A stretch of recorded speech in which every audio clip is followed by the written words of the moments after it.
Oke, kembali lagi bersama Bang Jago. Seperti biasa, Mimin selalu mendoakan kalian semoga selalu dalam keadaan sehat dan dalam kondisi terbaik. Di video kali ini, Mimin akan menceritakan sebuah donghua series dari Yiren Jun Moshi. Cerita ini merupakan donghua baru guys, dan langsung saja tak berlama-lama kita masuk ke isi ceritanya.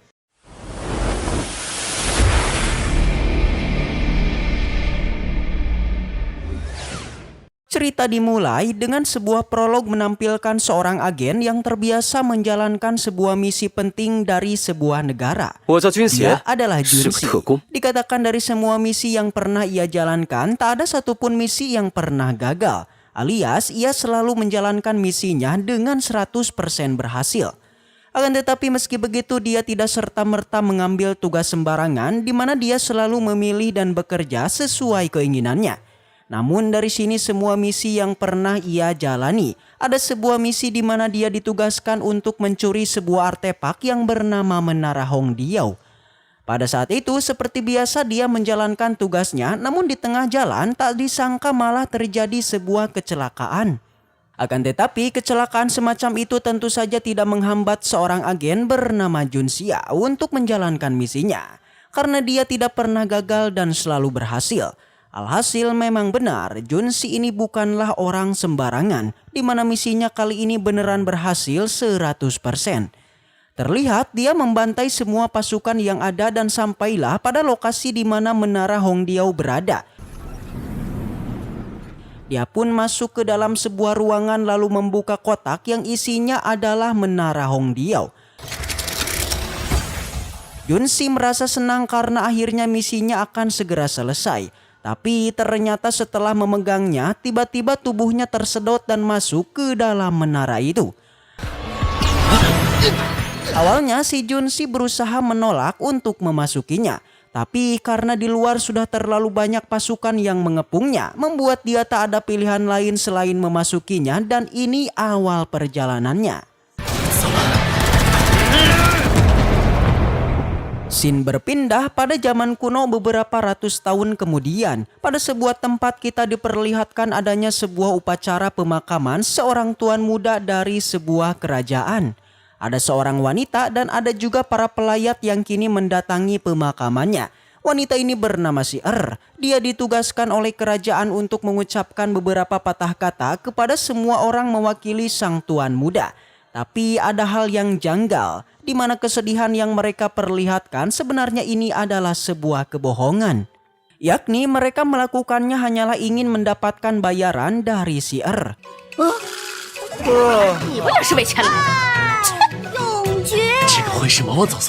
Di mana siapapun yang melayat mendatangi pemakaman tuan muda, maka Si'er akan memberinya bayaran. Semua orang perlahan mulai berakting untuk memperlihatkan kesedihan atas meninggalnya tuan muda. Yang bahkan Si'er sebagai WO pemakaman, dia juga telah mempersiapkan grup musik untuk pemakamannya nanti.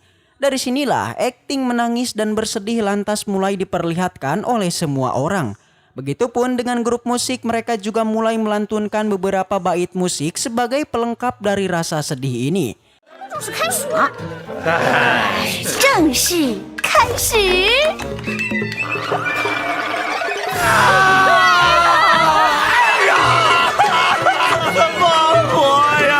都要哭了。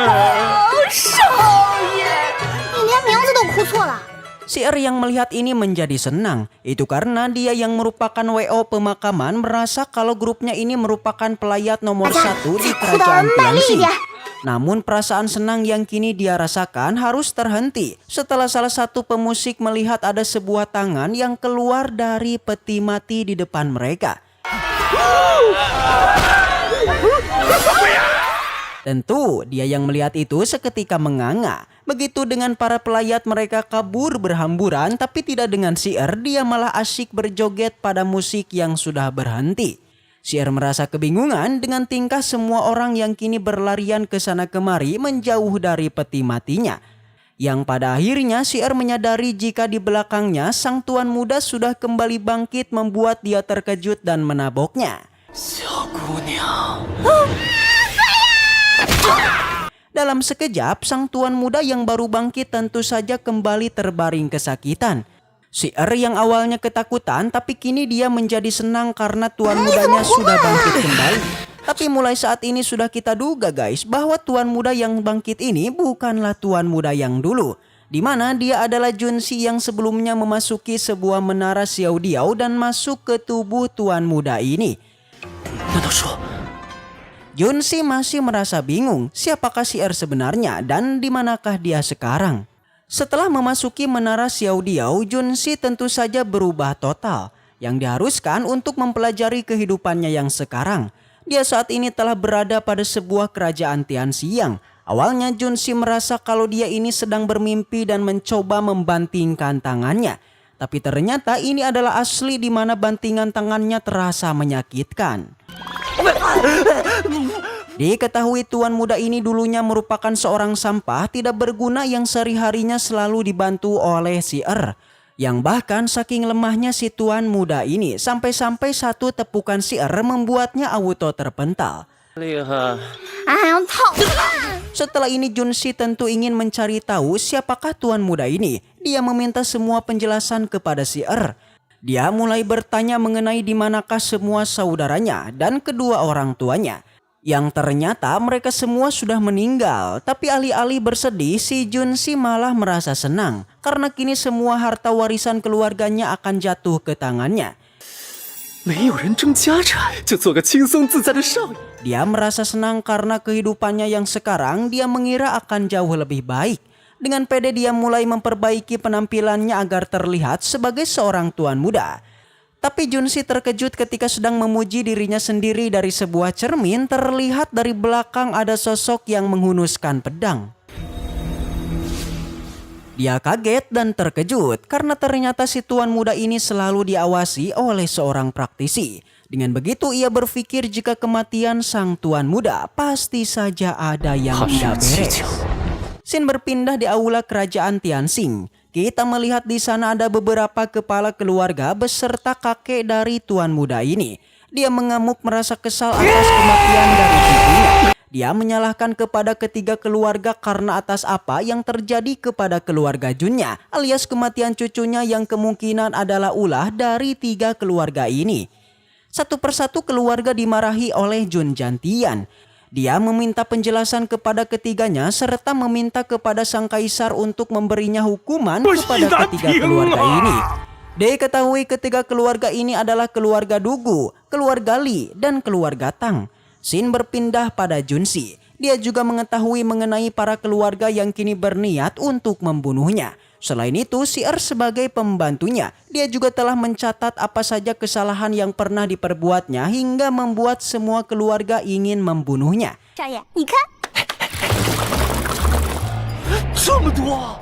Dikatakan tulisan sepanjang 10 meter ini sudah ia tulis sejak Junsi baru dilahirkan. Melihat ini tentu saja Junsi auto kaget. Dia tidak menyangka tuan muda ini sebenarnya seorang sampah beneran yang bahkan semua kesalahannya tidak hanya pada manusia saja, melainkan pada semua hewan. Tak ingin tuan mudanya bersedih, si mencoba menghiburnya dengan mengatakan jika semua kesalahan ini menandakan kalau tuan muda merupakan orang terkenal di kerajaan Tianxing. Di sela obrolan mereka tiba-tiba seorang tuan muda menggunakan sebuah kursi roda mendatangi Junsi. Dia sangat bersyukur karena keponakannya tidak jadi mati. Tapi seperti biasa kedatangannya malah mengatakan meskipun Junsi masih hidup, dia ini masih saja sampah. Sontak Junsi tidak terima, dia tidak ingin dipanggil seorang sampah. Sang paman menyarankan jika tidak ingin dipanggil sampah, maka harus berubah dan mendapatkan kehormatannya kembali oleh diri sendiri. Sang paman mencoba memprovokasinya dengan merebut makanan Junsi, tapi apa yang terjadi? Tiba-tiba saja Junsi menghindarinya yang bahkan dia membalikan kata-kata pamannya. Tapi ternyata semua itu adalah keinginannya saja. Di mana aslinya sang paman berhasil mengambil buah dari tangannya.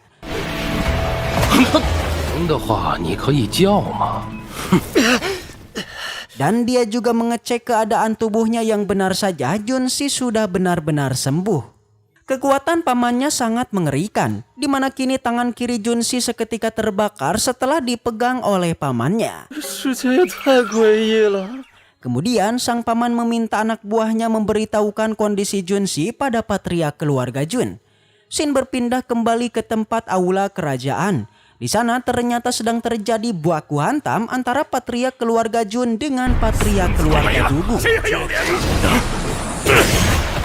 Namun pertarungan terhenti dikala ada seorang pelayan memberitahukan mengenai kondisi cucunya yang kini baik-baik saja. Alhasil sang patriark bergegas kembali untuk menemui cucunya. Di lain sisi kita juga diperlihatkan keluarga Tang yang juga membicarakan tentang Junsi yang kini bangkit kembali. Mereka kemudian memulai lagi rencana pembunuhannya. Karena nyatanya mereka ini ingin menghancurkan keluarga Jun dengan cara diam-diam dan mencari tahu kelemahan dari patriarknya. Kini mereka sudah tahu kelemahan dari patriark keluarga Jun yang adalah cucunya.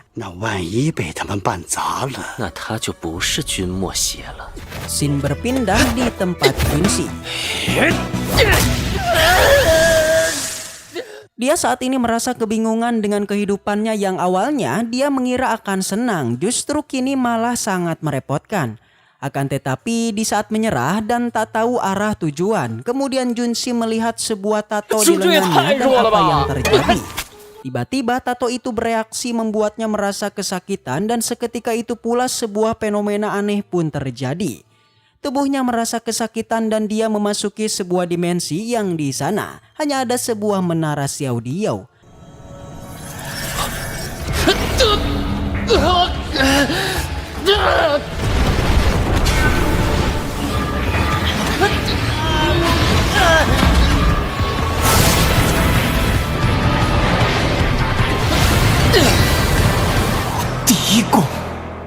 Lalu apa yang terjadi pada Junsi? Akankah dia berubah menjadi sosok yang kuat yang mungkin saja kekuatannya akan diwariskan oleh menara tersebut?